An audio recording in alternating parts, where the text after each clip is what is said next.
The Adventures of Sherlock Holmes by Arthur Conan Doyle. Chapter 11. The Adventure of the Beryl Coronet. "Holmes," said I, as I stood one morning in our bow window looking down the street, "here is a madman coming along. It seems rather sad that his relatives should allow him to come out alone." My friend rose lazily from his armchair and stood with his hands in the pockets of his dressing gown, looking over my shoulder. It was a bright, crisp February morning, and the snow of the day before still lay deep upon the ground, shimmering brightly in the wintry sun. Down the center of Baker Street it had been plowed into brown, crumbly bands by the traffic, but at either side, and on the heaped-up edges of the footpaths, it still lay as white as when it fell.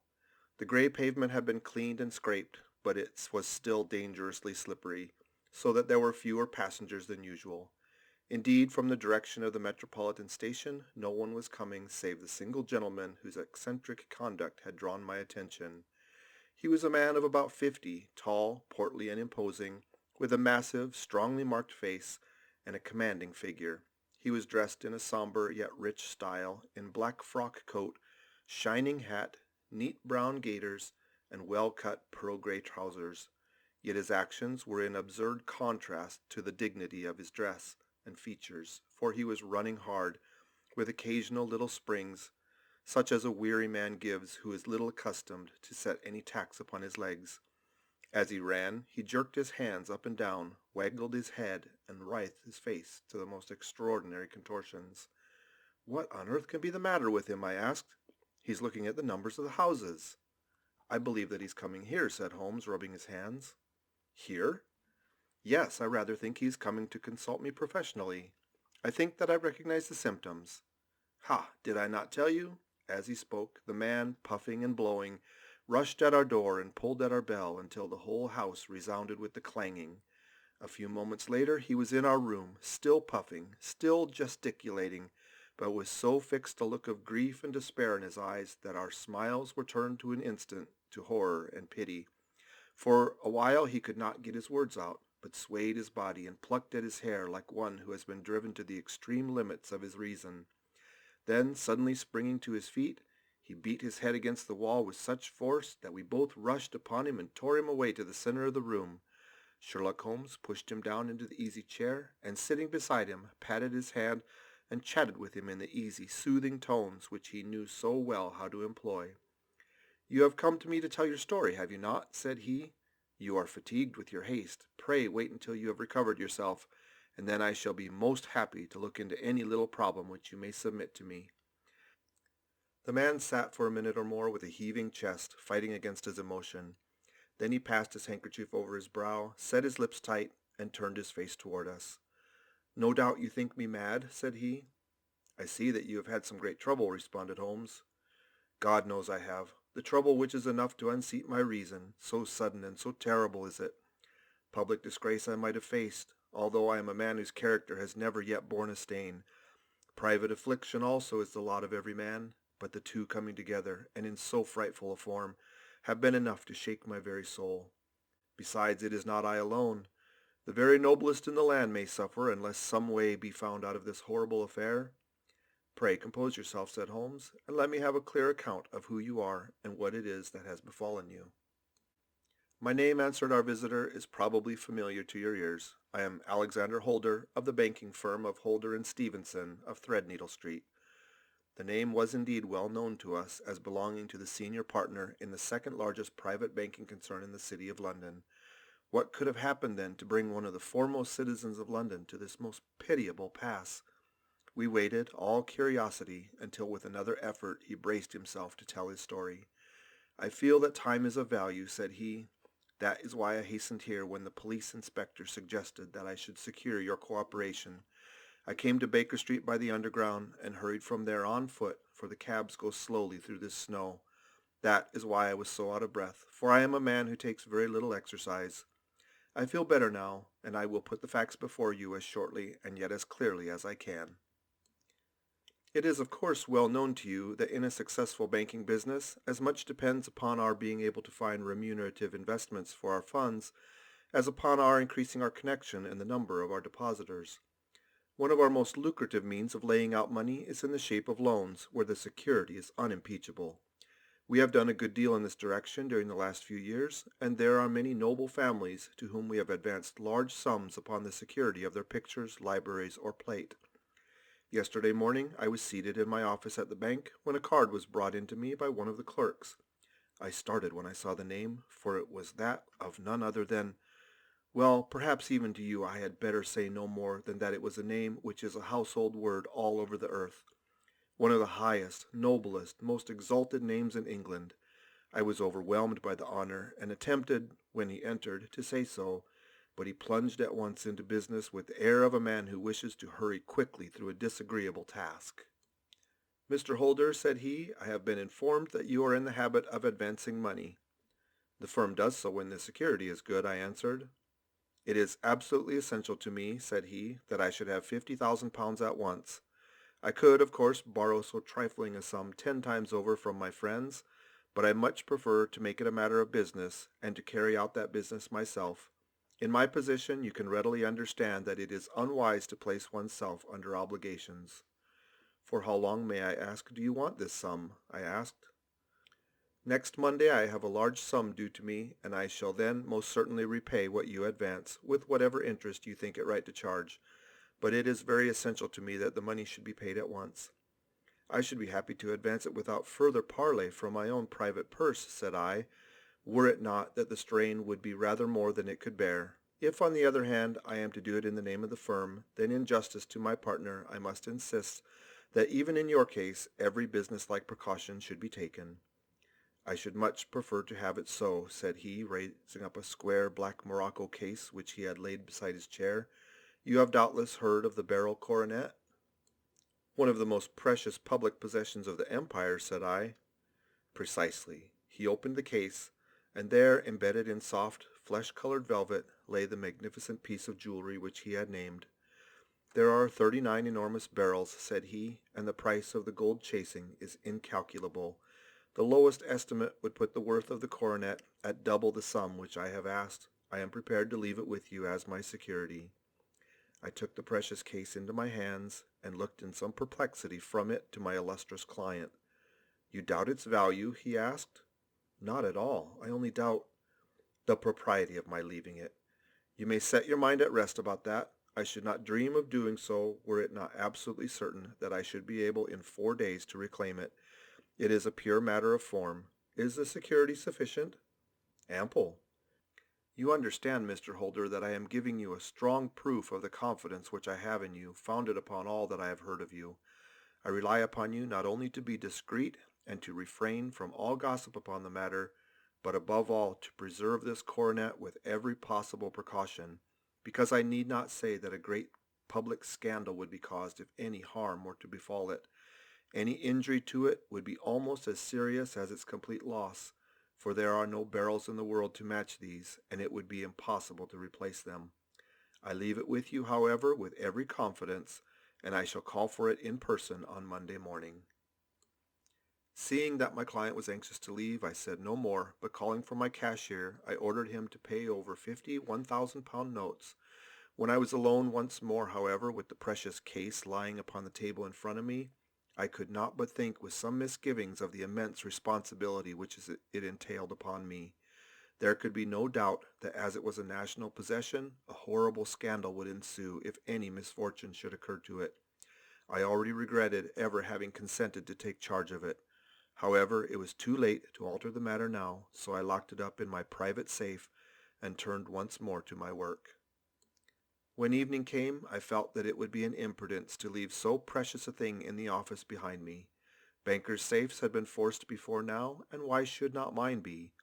If so, how terrible would be the position in which I should find myself. I determined, therefore, that for the next few days I would always carry the case backward and forward with me, so that it might never really be out of my reach. With this intention, I called a cab and drove out to my house at Streatham, carrying the jewel with me. I did not breathe freely until I had taken it upstairs and locked it in the bureau of my dressing-room. And now a word as to my household, Mr. Holmes, for I wish you to thoroughly understand the situation. My groom and my page sleep out of the house and may be set aside altogether. I have 3 maidservants who have been with me a number of years, and whose absolute reliability is quite above suspicion. Another, Lucy Parr, the second waiting maid, has only been in my service a few months. She came with an excellent character, however, and has always given me satisfaction. She is a very pretty girl and has attracted admirers who have occasionally hung about the place. That is the only drawback which I have found to her, but we believe her to be a thoroughly good girl in every way. So much for the servants. My family itself is so small that it will not take me long to describe it. I am a widower and have an only son, Arthur. He has been a disappointment to me, Mr. Holmes, a grievous disappointment. I have no doubt that I am myself to blame. People tell me that I have spoiled him. Very likely I have. When my dear wife died, I felt that he was all I had to love. I could not bear to see that smile fade even for a moment from his face. I have never denied him a wish.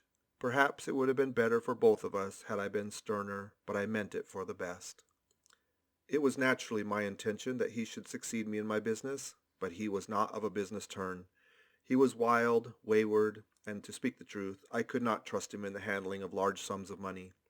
When he was young, he became a member of an aristocratic club, and there, having charming manners, he was soon the intimate of a number of men with long purses and expensive habits. He learned to play heavily at cards and to squander money on the turf until he had again and again to come to me to implore me to give him advance upon his allowance, that he might settle his debts of honor. He tried more than once to break away from the dangerous company which he was keeping, but each time the influence of his friend, Sir George Burnwell, was enough to draw him back again. And indeed I could not wonder that such a man as Sir George Burnwell should gain an influence over him, for he has frequently brought him to my house, and I have found myself that I could hardly resist the fascination of his manner.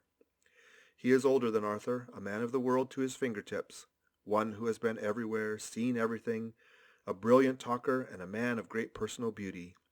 Yet, when I think of him in cold blood, far away from the glamour of his presence, I am convinced from his cynical speech and the look which I have caught in his eye that he is one who should be deeply distrusted. So I think, and so too thinks my little Mary, who has a woman's quick insight into character. And now there is only she to be described. She is my niece. But when my brother died 5 years ago and left her alone in the world, I adopted her, and have looked upon her ever since as my daughter. She is a sunbeam in my house. Sweet, loving, beautiful, a wonderful manager and housekeeper, yet as tender and quiet, as gentle as a woman could be. She is my right hand. I do not know what I could do without her. In only one matter has she ever gone against my wishes. Twice my boy has asked her to marry him, for he loves her devotedly, but each time she has refused him. I think that if anyone could have drawn him to the right path, it would have been she, and that his marriage might have changed his whole life. But now, alas, it is too late, forever too late. Now, Mr. Holmes, you know the people who live under my roof, and I shall continue with my miserable story. When we were taking coffee in the dining room that night after dinner, I told Arthur and Mary my experience, and of the precious treasure which we had under our roof, suppressing only the name of my client. Lucy Parr, who had brought in the coffee, had, I am sure, left the room, but I cannot swear that the door was closed. Mary and Arthur were much interested and wished to see the famous coronet, but I thought it better not to disturb it. "Where have you put it?" asked Arthur. "In my own bureau." "Well, I hope to goodness the house won't be burgled during the night," said he. "It is locked up," I answered.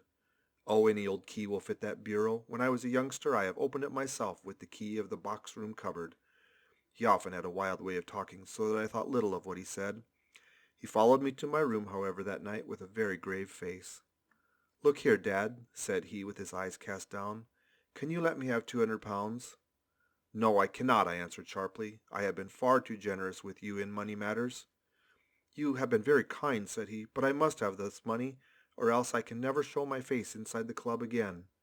"And a very good thing, too," I cried. "Yes, but you would not have me leave it a dishonored man," said he. "I could not bear the disgrace. I must raise the money in some way, and if you will not let me have it, then I must try other means." I was very angry, for this was the third demand during the month. "You shall not have a farthing from me," I cried, on which he bowed and left the room without another word. When he was gone, I unlocked my bureau, made sure that my treasure was safe, and locked it again. Then I started to go round the house to see that all was secure, a duty which I usually leave to Mary, but which I thought it well to perform myself that night. As I came down the stairs, I saw Mary herself at the side window of the hall, which she closed and fastened as I approached. "Tell me, Dad," said she, looking, I thought, a little disturbed, "did you give Lucy, the maid, leave to go out tonight?" "Certainly not." "She came in just now by the back door. I have no doubt that she has only been to the side gate to see someone, but I think that it is hardly safe and should be stopped." "You must speak to her in the morning, or I will if you prefer it. Are you sure that everything is fastened?" "Quite sure, Dad." "Then good night." I kissed her and went up to my bedroom again, where I was soon asleep. I am endeavoring to tell you everything, Mr. Holmes, which may have any bearing upon the case, but I beg that you will question me upon any point which I do not make clear. On the contrary, your statement is singularly lucid. I come to a part of the story now in which I should wish to be particularly so. I am not a very heavy sleeper, and the anxiety in my mind tended, no doubt, to make me even less so than usual. About 2 in the morning, then, I was awakened by some sound in the house. It had ceased ere I was wide awake, but it had left an impression behind it as though a window had gently closed somewhere. I lay listening with all my ears. Suddenly, to my horror, there was a distinct sound of footsteps moving softly in the next room. I slipped out of bed, all palpitating with fear, and peeped around the corner of my dressing-room door. "Arthur," I screamed, "you villain! You thief! How dare you touch that coronet?" The gas was half up as I had left it, and my unhappy boy, dressed only in his shirt and trousers, was standing beside the light, holding the coronet in his hands. He appeared to be wrenching at it, or bending it with all his strength. At my cry, he dropped it from his grasp and turned as pale as death. I snatched it up and examined it. One of the gold corners, with 3 of the barrels in it, was missing. "You blackguard," I shouted, beside myself with rage. "You have destroyed it. You have dishonored me forever. Where are the jewels which you have stolen?" "Stolen!" he cried. "Yes, thief," I roared, shaking him by the shoulder. "There are none missing." "There cannot be any missing," said he. "There are 3 missing, and you know where they are. Must I call you a liar as well as a thief? Did I not see you trying to tear off another piece?" "You have called me names enough," said he. "I will not stand it any longer. I shall not say another word about this business, since you have chosen to insult me. I will leave your house in the morning and make my own way in the world." "You shall leave in the hands of the police," I cried, half mad with grief and rage. "I shall have this matter probed to the bottom." "You shall learn nothing from me," said he with a passion such as I should not have thought was in his nature. "If you choose to call the police, let the police find what they can." By this time the whole house was astir, for I had raised my voice in my anger. Mary was the first to rush into my room, and at the sight of the coronet and of Arthur's face she read the whole story, and with a scream fell down senseless on the ground. I sent the housemaid for the police and put the investigation into their hands at once. When the inspector and a constable entered the house, Arthur, who had stood sullenly with his arms folded, asked me whether it was my intention to charge him with theft. I answered that it had ceased to be a private matter, but had become a public one, since the ruined coronet was national property. I was determined that the law should have its way in everything. "At least," said he, "you will not have me arrested at once. It would be to your advantage as well as mine if I might leave the house for 5 minutes." "That you may get away, or perhaps that you may conceal what you have stolen?" said I, and then, realizing the dreadful position in which I was placed, I implored him to remember that not only my honor but that of one who was far greater than I was at stake, and that he threatened to raise a scandal which would convulse the nation. He might avert it all if he would but tell me what he had done with the 3 missing stones. "You may as well face the matter," said I. "You have been caught in the act, and no confession could make your guilt more heinous. But if you make such reparation as is in your power by telling me where the barrels are, all shall be forgiven and forgotten." "Keep your forgiveness for those who ask for it," he answered, turning away from me with a sneer. I saw that he was too hardened for any words of mine to influence him. There was but one way for it. I called in the inspector and gave him into custody. A search was made at once, not only of his person, but of his room and of every portion of the house where he could possibly have concealed the gems, but no trace of them could be found. Nor would the wretched boy open his mouth for all our persuasions and our threats. This morning he was removed to a cell, and I, after going through all the police formalities, have hurried round to you to implore you to use your skill in unraveling the matter. The police have openly confessed that they can at present make nothing of it. You may go to any expense which you think necessary. I have already offered a reward of £1,000. My God, what shall I do? I have lost my honor, my gems, and my son in one night. Oh, what shall I do?" He put a hand on either side of his head and rocked himself to and fro, droning to himself like a child whose grief had got beyond words. Sherlock Holmes sat silent for some few minutes with his brows knitted and his eyes fixed upon the fire. "Do you receive much company?" he asked. "None save my partner with his family and an occasional friend of Arthur's. Sir George Burnwell has been several times lately. No one else, I think." "Do you go out much in society?" "Arthur does. Mary and I stay home. We neither of us care for it." "That is unusual in a young girl." "She is of a quiet nature. Besides, she's not so very young. She is 24. This matter, from what you say, seems to have been a shock to her also." "Terrible. She is even more affected than I."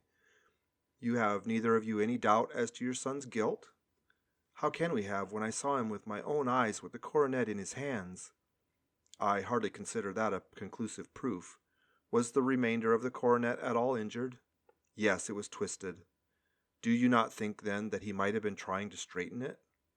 "God bless you. You are doing what you can for him and for me, but it is too heavy a task. What was he doing there at all? If his purpose were innocent, why did he not say so?" "Precisely. And if it were guilty, why did he not invent a lie? His silence appears to me to cut both ways. There are several singular points about the case. What did the police think of the noise which woke you from your sleep?" "They considered that it might be caused by Arthur closing his bedroom door." "A likely story. As if a man bent on felony would slam his door so as to wake a household. What did they say then of the disappearance of these gems?" "They are still sounding the planking and probing the furniture in the hope of finding them." "Have they thought of looking outside the house?" "Yes, they have shown extraordinary energy. The whole garden has already been minutely examined." "Now, my dear sir," said Holmes, "is it not obvious to you that this matter really strikes very much deeper than either you or the police were at first inclined to think? It appeared to you to be a simple case. To me it seems exceedingly complex. Consider what is involved by your theory. You suppose that your son came down from his bed, went at great risk to your dressing room, opened your bureau, took out your coronet, broke off by main force a small portion of it, went off to some other place, concealed 3 gems out of the 39 with such skill that nobody can find them, and then returned with the other 36 into the room in which he exposed himself to the greatest danger of being discovered. I ask you now, is such a theory tenable?" "But what other is there?" cried the banker with a gesture of despair. "If his motives were innocent, why does he not explain them?" "It is our task to find that out," replied Holmes. "So now, if you please, Mr. Holder, we will set off for Streatham together, and devote an hour to glancing a little more closely into details." My friend insisted upon my accompanying them in their expedition, which I was eager enough to do, for my curiosity and sympathy were deeply stirred by the story to which we had listened. I confess that the guilt of the banker's son appeared to me to be as obvious as it did to his unhappy father, but still I had such faith in Holmes' judgment that I felt that there must be some grounds for hope so long as he was dissatisfied with the accepted explanation. He hardly spoke a word the whole way out to the southern suburb, but sat with his chin upon his breast and his hat drawn over his eyes, sunk in the deepest thought. Our client appeared to have taken fresh heart after the little glimpse of hope which had been presented to him, and he even broke into a desultory chat with me over his business affairs. A short railway journey and a shorter walk brought us to Fairbank, the modest residence of the great financier. Fairbank was a good-sized square house of white stone, standing back a little from the road. A double carriage sweep, with a snow-clad lawn, stretched down in front to 2 large iron gates which closed the entrance. On the right side was a small wooden thicket, which led into a narrow path between 2 neat hedges, stretching from the road to the kitchen door, and forming the tradesman's entrance. On the left ran a lane which led through the stables, and was not itself within the grounds at all, being a public, though little-used thoroughfare. Holmes left us standing at the door, and walked slowly all round the house, across the front, down the tradesman's path, so round by the garden behind into the stable lane. So long was he that Mr. Holder and I went into the dining room and waited by the fire until he should return. We were sitting there in silence when the door opened and a young lady came in. She was rather above the middle height, slim, with dark hair and eyes, which seemed the darker against the absolute pallor of her skin. I do not think that I have ever seen such deadly paleness in a woman's face. Her lips, too, were bloodless, but her eyes were flushed with crying. As she swept silently into the room, she impressed me with a greater sense of grief than the banker had done in the morning, and it was the more striking in her as she was evidently a woman of strong character, with immense capacity for self-restraint. Disregarding my presence, she went straight to her uncle and passed her hand over her head with a sweet womanly caress. "You have given orders that Arthur should be liberated, have you not, Dad?" she asked. "No, no, my girl. The matter must be probed to the bottom. But I am so sure that he is innocent. You know what women's instincts are. You know that he has done no harm, and that you will be sorry for having acted so harshly." "Why is he silent, then, if he's innocent?" "Who knows? Perhaps because he was so angry that you should suspect him." "How could I help suspecting him, when I actually saw him with the coronet in his hand?" "Oh, but he had only picked it up to look at it. Oh, do take my word for it that he is innocent. Let the matter drop and say no more. It is so dreadful to think of our dear Arthur in prison." "I shall never let it drop until the gems are found. Never, Mary. Your affection for Arthur blinds you as to the awful consequences to me. Far from hushing the thing up, I have brought a gentleman down from London to inquire more deeply into it." "This gentleman?" she asked, facing round to me. "No, his friend. He wished us to leave him alone. He's around in the stable lane now." "The stable lane?" She raised her dark eyebrows. "What can he hope to find there?" "Ah, this, I suppose, is he. I trust, sir, that you will succeed in proving, what I feel sure is the truth, that my cousin Arthur is innocent of this crime." "I fully share your opinion, and I trust with you that we may prove it," returned Holmes, going back to the mat to knock the snow from his shoes. "I believe I have the honor of addressing Miss Mary Holder. Might I ask you a question or two?" "Pray do, sir, if it may help to clear this horrible affair up." "You heard nothing yourself last night?" "Nothing, until my uncle here began to speak loudly. I heard that, and I came down." "You shut up the windows and doors the night before. Did you fasten all the windows?" "Yes." "Were they all fastened this morning?" "Yes." "You have a maid who has a sweetheart? I think that you remarked to your uncle last night that she had been out to see him." "Yes, and she was the girl who waited in the drawing room, and who may have heard uncle's remarks about the coronet." "I see. You infer that she may have gone out to tell her sweetheart, and that the two may have planned the robbery?" "But what is the good of all these vague theories?" cried the banker impatiently, "when I have told you that I saw Arthur with the coronet in his hands." "Wait a little, Mr. Holder. We must come back to that. About this girl, Miss Holder. You saw her return by the kitchen door, I presume?" "Yes. When I went to see if the door was fastened for the night, I met her slipping in. I saw the man, too, in the gloom." "Do you know him?" "Oh, yes, he's the greengrocer who brings our vegetables round. His name is Francis Prosper." "He stood," said Holmes, "to the left of the door. That is to say, farther up the path than is necessary to reach the door?" "Yes, he did." "And he is a man with a wooden leg?" Something like fear sprang up in the young lady's expressive black eyes. "Why, you're like a magician," said she. "How do you know that?" She smiled, but there was no answering smile in Holmes' thin, eager face. "I should be very glad now to go upstairs," said he. "I shall probably wish to go over the outside of the house again. Perhaps I'd better take a look at the lower windows before I go up." He walked swiftly round from one to the other, pausing only at the large one which looked from the hall onto the stable lane. This he opened and made a very careful examination of the sill with his powerful magnifying lens. "Now we shall go upstairs," said he at last. The banker's dressing room was a plainly furnished little chamber with a gray carpet, a large bureau, and a long mirror. Holmes went to the bureau first and looked hard at the lock. "Which key was used to open it?" he asked. "That which my son himself indicated, that of the cupboard of the lumber room." "Have you it here?" "That is it on the dressing table." Holmes took it up and opened the bureau. "It is a noiseless lock," said he. "It is no wonder that it did not wake you. This case, I presume, contains the coronet. We must have a look at it." He opened the case, and taking out the diadem, he laid it upon the table. It was a magnificent specimen of the jeweler's art, and the 36 stones were the finest that I had ever seen. At one side of the coronet was a cracked edge where a corner holding 3 gems had been torn away. "Now, Mr. Holder," said Holmes, "here is the corner which corresponds to that which has been so unfortunately lost. Might I beg that you will break it off?" The banker recoiled in horror. "I should not dream of trying," said he. "Then I will." Holmes suddenly bent his strength upon it, but without result. "I feel it give a little," said he, "but though I am exceptionally strong in the fingers, it would take me all my time to break it. An ordinary man could not do it. Now, what do you think would happen if I did break it, Mr. Holder? There would be a noise like a pistol shot. Do you tell me that this all happened within a few yards of your bed, and you heard nothing of it?" "I do not know what to think. It is all dark to me. But perhaps it may grow lighter as we go. What do you think, Miss Holder?" I confess that I still share my uncle's perplexity. "Your son had no shoes or slippers on when you saw him. He had nothing on save only his trousers and shirt." "Thank you. We have certainly been favored with extraordinary luck during this inquiry, and it will be entirely our own fault if we do not succeed in clearing the matter up. With your permission, Mr. Holder, I shall now continue my investigations outside." He went alone at his own request, for he explained that any unnecessary footmarks might make his task more difficult.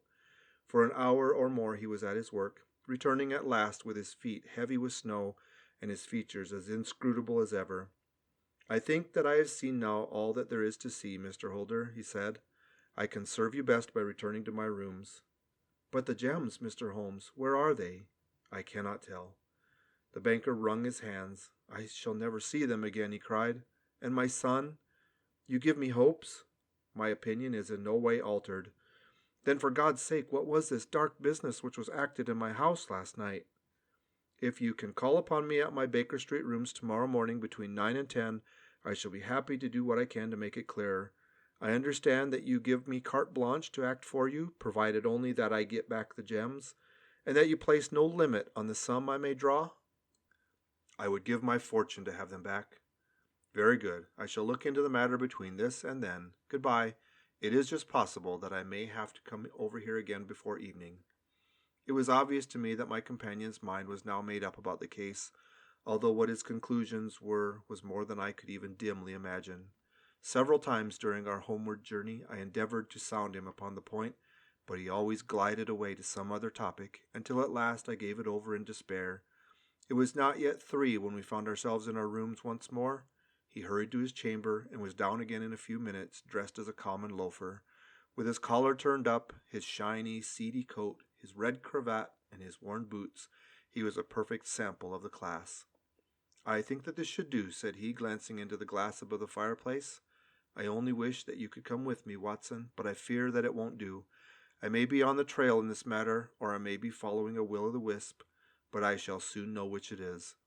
I hope that I may be back in a few hours." He cut a slice of beef from the joint above the sideboard, sandwiched it between 2 rounds of bread, and thrusting this rude meal into his pocket, he started off upon his expedition. I had just finished my tea when he returned, evidently in excellent spirits. Swinging an old elastic sided boot in his hand, he chucked it down to the corner and helped himself to a cup of tea. "I only looked in as I passed," said he. "I am going right on." "Where to?" "Oh, to the other side of the West End. It may be some time before I get back. Don't wait up for me in case I should be late." "How are you getting on?" "Oh, so. Nothing to complain of. I have been out to Streatham since I saw you last, but I did not call at the house. It is a very sweet little problem, and I would not have missed it for a good deal. However, I must not sit gossiping here, but must get these disreputable clothes off and return to my highly respectable self." I could see by his manner that he had stronger reasons for satisfaction than his words alone would imply. His eyes twinkled, and there was even a touch of color upon his sallow cheeks. He hastened upstairs, and a few minutes later I heard the slam of the hall door, which told me that he was off once more upon his congenial hunt. I waited until midnight, but there was no sign of his return, so I retired to my room. It was no uncommon thing for him to be away for days and nights on end when he was hot upon a scent, so that his lateness caused me no surprise. I do not know what hour he came in, but when I came down to breakfast in the morning, there he was with a cup of coffee in one hand and the paper in the other, as fresh and trim as possible. "You will excuse my beginning without you, Watson," said he, "but you remember that our client has rather an early appointment this morning." "Why, it is after 9 now," I answered. "I should not be surprised if that were he. I thought I heard a ring." It was indeed our friend the financier. I was shocked by the change which had come over him, for his face, which was naturally of a broad and massive mold, was now pitched and fallen in, while his hair seemed to me at least a shade whiter. He entered with a weariness and lethargy which was even more painful than his violence of the morning before, and he dropped heavily into the armchair which I pushed forward for him. "I do not know what I have done to be so severely tried," said he. "Only 2 days ago I was a happy and prosperous man without a care in the world. Now I am left to a lonely and dishonored age. One sorrow comes close upon the heels of another. My niece Mary has deserted me." "Deserted you?" "Yes. Her bed this morning had not been slept in, her room was empty, and a note for me lay upon the hall table. I had said to her last night, in sorrow and not in anger, that if she had married my boy all might have been well with him. Perhaps it was thoughtless of me to say so. It is to that remark that she refers in this note. My dearest uncle, I feel that I have brought trouble upon you, and that if I had acted differently, this terrible misfortune might never have occurred. I cannot, with this thought in my mind, ever again be happy under your roof, and I feel that I must leave you forever. Do not worry about my future, for that is provided for, and above all, do not search for me, for it will be fruitless labor and an ill service to me. In life or in death, I am ever your loving Mary." What could she mean by that note, Mr. Holmes? Do you think it points to suicide? No, no, nothing of the kind. It is perhaps the best possible solution. I trust, Mr. Holder, that you are nearing the end of your troubles. Ha, you say so. You have heard something, Mr. Holmes. You have learned something. Where are the gems? You would not think £1,000 apiece an excessive sum for them? I would pay 10. That would be unnecessary. 3,000 will cover the matter. And there's the little reward, I fancy. Have you your checkbook? Here's a pen. Better make it out for £4,000. With a dazed face, the banker made out the required check. Holmes walked over to his desk, took out a little triangular piece of gold with 3 gems in it, and threw it down upon the table. With a shriek of joy, our client clutched it up. "You have it," he gasped. "I am saved! I am saved!" The reaction of joy was as passionate as his grief had been, and he hugged his recovered gems to his bosom. "There is one other thing you owe, Mr. Holder," said Sherlock Holmes rather sternly. "Oh?" He caught up his pen. "Name the sum, and I will pay it." "No, the debt is not to me. You owe a very humble apology to that noble lad, your son, who has carried himself in this matter as I should be proud to see my own son do, should I ever chance to have one." "Then it was not Arthur who took them?" "I told you yesterday, and I repeat today, that it was not." "You are sure of it?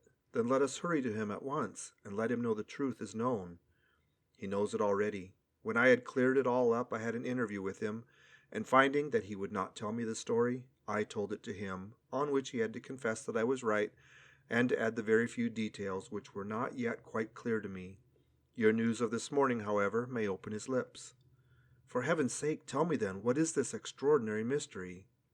"I will do so, and I will show you the steps by which I reached it. And let me say to you first that which is the hardest for me to say and for you to hear. There has been an understanding between Sir George Burnwell and your niece Mary. They have now fled together." "My Mary? Impossible." "It is unfortunately more than possible. It is certain. Neither you nor your son knew the true character of this man when you admitted him into your family circle. He is one of the most dangerous men in England, a ruined gambler, an absolutely desperate villain, a man without heart or conscience. Your niece knew nothing of such men. When he breathed his vows to her, as he had done to 100 before her, she flattered herself that she alone had touched his heart. The devil knows best what he said, but at least she became his tool and was in the habit of seeing him nearly every evening." "I cannot and I will not believe it," cried the banker with an ashen face. "I will tell you then what occurred in your house last night. Your niece, when you had, as she thought, gone to your room, slipped down and talked to her lover through the window which leads to the stable lane. His footmarks had pressed right through the snow, so long had he stood there. She told him of the coronet. His wicked lust for gold kindled at the news, and he bent her to his will. I have no doubt that she loved you, but there are women in whom the love of a lover extinguishes all other loves, and I think that she must have been one. She had hardly listened to his instructions when she saw you coming downstairs, on which she closed the window rapidly and told you about one of the servants' escapades with her wooden-legged lover, which was all perfectly true. Your boy Arthur went to bed after his interview with you, but he slept badly on account of his uneasiness about his club debts. In the middle of the night he heard a soft tread pass his door, so he rose and looking out was surprised to see his cousin walking very stealthily along the passage until she disappeared into your dressing room. Petrified with astonishment, the lad slipped on some clothes and waited there in the dark to see what would come of this strange affair. Presently she emerged from the room again, and in the light of the passage lamp your son saw that she carried the precious coronet in her hands. She passed down the stairs, and he, thrilling with horror, ran along and slipped behind the curtain near your door, whence he could see what passed in the hall beneath. He saw her stealthily open the window, hand out the coronet to someone in the gloom, and then closing it once more hurry back to her room, passing quite close to where he stood behind the curtain. As long as she was on the scene he could not take any action without a horrible exposure of the woman whom he loved, but the instant that she was gone he realized how crushing a misfortune this would be for you, and how all-important it was to set it right. He rushed down just as he was, in his bare feet, opened the window, sprang out into the snow, and ran down the lane, where he could see a dark figure in the moonlight. Sir George Burnwell tried to get away, but Arthur caught him, and there was a struggle between them, your lad tucking at one side of the coronet and his opponent at the other. In the scuffle your son struck Sir George and cut him over the eye. Then something suddenly snapped, and your son, finding that he had the coronet in his hands, rushed back, closed the window, ascended to your room, and had just observed that the coronet had been twisted in the struggle, and was endeavoring to straighten it when you appeared upon the scene. "Is it possible?" gasped the banker. Then you roused his anger by calling him names at a moment when he felt he had deserved your warmest thanks. He could not explain the true state of affairs without betraying one who certainly deserved little enough consideration at his hands. He took the more chivalrous view, however, and preserved her secret. "And that was why she shrieked and fainted when she saw the coronet," cried Mr. Holder. "Oh, my God, what a blind fool I've been!" "And his asking to be allowed to go out for 5 minutes. The dear fellow wanted to see if the missing piece were at the scene of the struggle. How cruelly I have misjudged him." "When I arrived at the house," continued Holmes, "I at once went very carefully around it to observe if there were any traces in the snow which might help me. I knew that none had fallen since the evening before, and also that there had been a strong frost to preserve the impressions. I passed along the tradesman's path, but found it all trampled down and indistinguishable. Just beyond it, however, at the far side of the kitchen door, a woman had stood and talked with a man, whose round impressions on one side showed that he had a wooden leg. I could even tell that they had been disturbed, for the woman had run back swiftly to the door, as was shown by the deep toe and light heel marks, while Wooden Leg had waited a little and then gone away. I thought at the time this might be the maid and her sweetheart, of whom you have already spoken to me, and inquiry showed it was so. I passed round the garden without seeing anything more than random tracks, which I took to be the police. But when I got into the stable lane, a very long and complex story was written in the snow in front of me. There was a double line of tracks of a booted man, and a second double line, which I saw with delight, belonged to a man with naked feet. I was at once convinced from what you had told me that the latter was your son. The first had walked both ways, but the other had run swiftly, and as his tread was marked in places over the depression of the boot, it was obvious that he had passed after the other. I followed them up, and found they led to a hall window where Boots had worn all the snow away while waiting. Then I walked to the other end, which was 100 yards or more down the lane. I saw where Boots had faced round, where the snow was cut up as though there had been a struggle, and finally where a few drops of blood had fallen to show me that I was not mistaken. Boots had then run down the lane, and another little smudge of blood showed that it was he who had been hurt. When he came to the high road at the other end, I found that the pavement had been cleared, so there was an end to that clue. On entering the house, however, I examined, as you remember, the sill and the framework of the hall window with my lens, and I could see at once that someone had passed out. I could distinguish the outline of an instep where the wet foot had been placed in coming in. I was then beginning to be able to form an opinion as to what had occurred. A man had waited outside the window, someone had brought the gems, the deed had been overseen by your son, he had pursued the thief, had struggled with him. They had each tugged at the coronet, their united strength causing injuries which neither alone could have effected. He had returned with the prize, but had left a fragment in the grasp of his opponent. So far I was clear. The question now was, who was the man, and who was it brought him the coronet? It is an old maxim of mine that when you have excluded the impossible, whatever remains, however improbable, must be the truth. Now I knew that it was not you who had brought it down, so there only remained your niece and the maids. But if it were the maids, why should your son allow himself to be accused in their place? There could be no possible reason.